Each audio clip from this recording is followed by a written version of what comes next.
Guys, welcome to the channel. ഇന്ന് നമ്മൾ arithmetic സീക്വൻസിൽ പേജ് നമ്പർ 8-9 ക്വസ്റ്റ്യൻസ് ആണ് നോക്കാൻ പോകുന്നത്. ഫസ്റ്റ് ക്വസ്റ്റ്യൻ എന്താണ്? Write the number of dots in each triangles.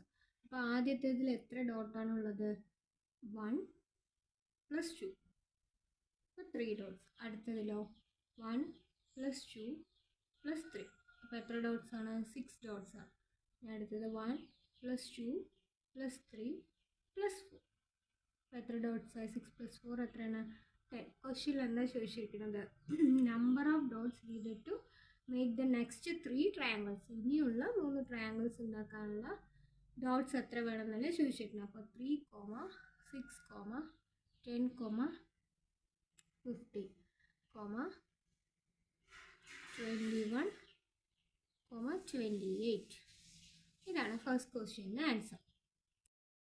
അപ്പോൾ ഇനി നമ്മൾ സെക്കൻഡ് ക്വസ്റ്റ്യൻ ആണ് നോക്കാൻ പോകുന്നത്. സെക്കൻഡ് ക്വസ്റ്റ്യനിൽ എന്താണ് തന്നിരിക്കുന്നത്? കുറേ പോളിഗൺസ് ഉണ്ട്. Equilateral, triangle, square, regular, pentagon, അങ്ങനെ വരുന്ന പോളിഗൺസിൻ്റെ നമ്പർ ഓഫ് സൈഡ്സിൻ്റെ സീക്വൻസ് ആണ് ഫസ്റ്റ് എഴുതാൻ പോകുന്നത്. അപ്പോൾ നമ്പർ ഓഫ് സൈഡ്സിൻ്റെ സീക്വൻസ് അതെന്താ? അവിടെ അവർ തന്നിട്ടുണ്ട് 3, 4, 5, 6. അതിൽ എന്തിൻ്റെ സീക്വൻസ് എഴുതാൻ പറഞ്ഞിരിക്കണേ? Sum of inner angles. അപ്പോൾ നമ്മൾ കഴിഞ്ഞ ക്ലാസ്സുകളിൽ പഠിച്ചിട്ടുണ്ട്. ഇന്നർ ആംഗിൾസ് കാണാനുള്ള ഇക്വേഷൻ എന്താ? n-2 × 180 ഡിഗ്രിയാണ്. അപ്പോൾ ട്രയാങ്കിളിൻ്റെ കാണാൻ എന്ത് ചെയ്യണം? 3 - 2 × 180. അപ്പോൾ 1 × 180 എത്രയാണ്? 180 ഡിഗ്രിയാണ്. ഇനി അടുത്തത് റെക്റ്റാങ്കിൾ ആകുമ്പോൾ 4 - 2 × 180. അപ്പോൾ എത്ര? 2 × 180, 360 ഡിഗ്രി. ഇനി അടുത്തത് എന്താണ്?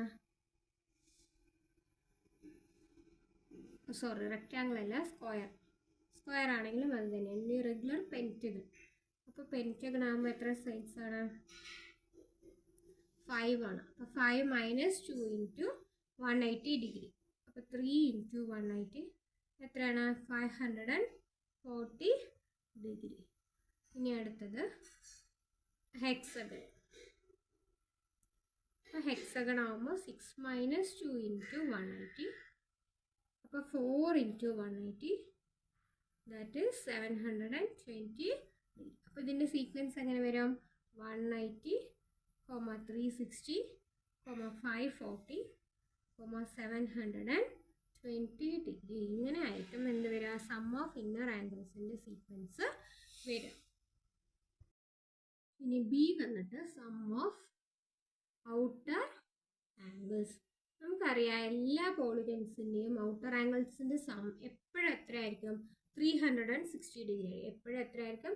360 ഡിഗ്രി. അപ്പോൾ അതിൻ്റെ സീക്വൻസ് എഴുതുമ്പോൾ എങ്ങനെയാണ് എഴുതുക? 360, 360, 360, 360. എങ്ങനെയായിരിക്കും അതിൻ്റെ സീക്വൻസ് വരും. ഇനി സി എന്താ ചോദിച്ചിരിക്കുന്നത്? An inner angle. An inner angle എന്ന് വെച്ചാൽ എന്താ? ഒരു ഇന്നർ ആംഗിൾ. അപ്പോൾ ഒരു ഇന്നർ ആംഗിൾ എത്രയാണ്? നമുക്ക് നേരത്തെ സം അറിയാലോ. അപ്പോൾ 3 സൈഡഡ് പോളിഗൺ ആണെങ്കിൽ എന്ത് ചെയ്യണം? 180 ÷ 3. അപ്പോൾ എത്ര കിട്ടും? 60 ഡിഗ്രി. 4 സൈഡുള്ള പോളിഗൺ ആണെങ്കിലോ 360 ÷ എത്ര സൈഡ്സ് ഉണ്ട്? 4. അപ്പോൾ എത്ര കിട്ടും? 90 ഡിഗ്രി. ഇനി 5 സൈഡുള്ള പോളിഗൺ ആണെങ്കിലോ 540 ഡിഗ്രി / 5. 540, 500 ഡിവൈഡ് ചെയ്യുമ്പോൾ എന്താ കിട്ടുക? 108 ഡിഗ്രി. ഇനി അടുത്ത് 6 സൈഡുള്ള പോളിഗൺ. അപ്പോൾ എത്രയാണ് വരിക? 720 ÷ എന്ത് വരും? 6 ആണ് വരിക. അപ്പോൾ 120 ഡിഗ്രിയാണ് വരിക. അപ്പോൾ ഇന്നർ ആംഗിൾസിൻ്റെ സീക്വൻസ് എങ്ങനെയാണ് എഴുതുക? അപ്പോൾ 60 degree, 90 degree, 108 degree, then 120 degree, പിന്നെ ഡോട്ട് ഡോട്ട് ഡോട്ട്. ഇങ്ങനെയായിരിക്കും ഇന്നർ ആംഗിൾസിൻ്റെ സീക്വൻസ്. ഇനി അതിലെ ലാസ്റ്റ് എന്താ? An outer angle. അപ്പോൾ ഔട്ടർ ആംഗിളിൻ്റെ സം ഡിവൈഡഡ് ബൈ സൈഡ്സ് ചെയ്യുമ്പോൾ നമുക്ക് എന്ത് കിട്ടും? ഔട്ടർ ആംഗിൾസ് എത്രയാണെന്നുള്ളത് കിട്ടും. അപ്പോൾ 3 ആകുമ്പോൾ എന്ത് ചെയ്യണം? 360 divided by 3. അപ്പോൾ എന്ത് കിട്ടും 120 ഡിഗ്രി. ഇനി 4 സൈഡ് ആകുമ്പോഴോ 360 divided by 4 എത്ര കിട്ടുക 90 ഡിഗ്രി. 5 സൈഡ് ആകുമ്പോഴോ 360 divided by 5 അപ്പോൾ എത്ര കിട്ടും 72 ഡിഗ്രി. ഇനി 6 സൈഡ് ആകുമ്പോഴോ 360 divided by 6 അപ്പോൾ എത്ര കിട്ടുക 60 ഡിഗ്രി. അപ്പോൾ ഇതിൻ്റെ സീക്വൻസ് എങ്ങനെ എഴുതാം 120 ഡിഗ്രി 90 72 60 ... ഇതോടെ നമ്മുടെ സെക്കൻഡ് ക്വസ്റ്റ്യൻ കഴിഞ്ഞു. ഇതിൽ അവർ തന്നിരിക്കുന്നതിൻ്റെ സീക്വൻസ് ആണ് എഴുതാൻ പറഞ്ഞിരിക്കുന്നത്. ആ സീക്വൻസ് എല്ലാം കിട്ടും.